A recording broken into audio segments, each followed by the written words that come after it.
human beings are social animals. We do not flourish in this atomistic world of hyper-individualism, in this self-help universe of be yourself and be authentic without having any conception of what the self might actually be.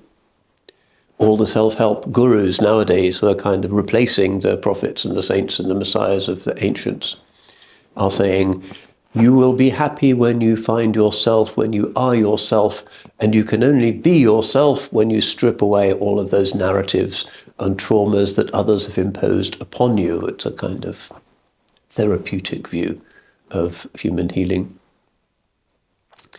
But since they don't have a conception of what the human being ultimately is, whereas our ancestors all had a conception, it wasn't always the same conception, but they always knew that there is something which is at the heart of ourselves, which is discarnate, non-corporeal, ethereal, spiritual, the spiritual heart.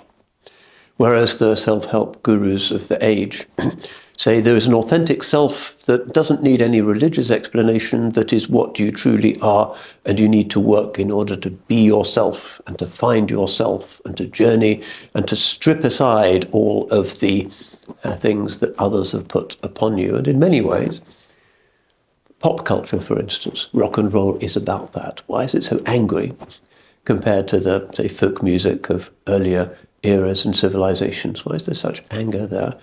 They're angry with those who are imposing narrative stories, traditions, inhibitions on them that impede them from discovering their true selves and expressing their selves and therefore finding happiness. But we would say this is a false model of authenticity, because every single idea of modern humanity has been that the self is a kind of powerful, non-existent illusion. It's not really there. The nafs, when you come to find it, if you can, when you consider what you really are, a kind of mass of emotions, instincts, impressions, memories, senses of hurt, deadly sins, kind of comes apart in your hands. It's like kind of thinner than cotton wool. It's not really there. And that's the wisdom of the ages. It's the Buddhist idea of anatta. There is no self, really. And in the monotheistic Islamic concept, we say there is an illusory self which really is not there. So what we have to break away from and liberate ourselves from is exactly that thing which the moderns think we need to unveil and be. Be yourself. Be your nafs. Be your nefesh. Be your anima. It's a horrible inversion, and as a result, people are often very high-functioning, dysfunctional people. And it's hardly surprising that in this age that thinks that it has replaced traditional sacred wisdom with this self-help or therapeutic world, that there is so much dysfunction. That despite the fact that the pundits of the Enlightenment 2 centuries earlier said that we were now turning our backs on religion, marching into a sphere of happiness and ease and plenty and equality and peace, and that really hasn't worked. If you look at the state of today's world and the state of today's souls, we cannot claim to be there. And we cannot claim that we seem to be getting there. 20th century, one of the bloodiest yet, certainly, and the ominous prospects of technologically induced holocausts are on everybody's mind nowadays.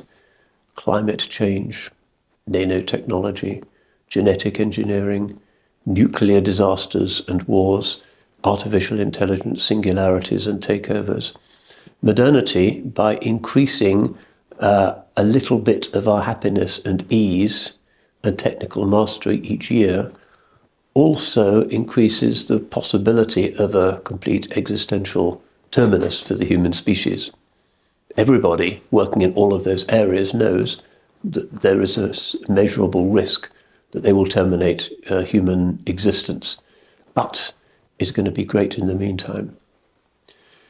So clearly modernity is facing a kind of crisis, and we need to look back into the wisdom of ages when people had time and a connection to what they really are, which is not the nafs, but the ruh, not the self with its hurt and its resentments and its illusions and its evanescence, but the reality of what we are, which is what modernity instinctually thinks must be there somewhere, but is no longer able to articulate. And of course, it's a very difficult thing to articulate.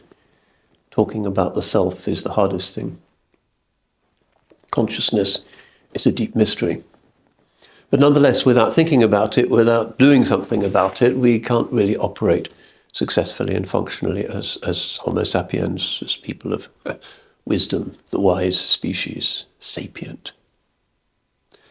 So in this age of false promises, where the donkey is constantly being led along the road, not thinking about where it might lead, but because of the carrot that's dangled in front of its hungry face, but being smart enough, sapient enough to recognize that the fact that we don't know where we're going is concerning, and the fact that we no longer have the inward technology of the traditional spiritualities of humanity.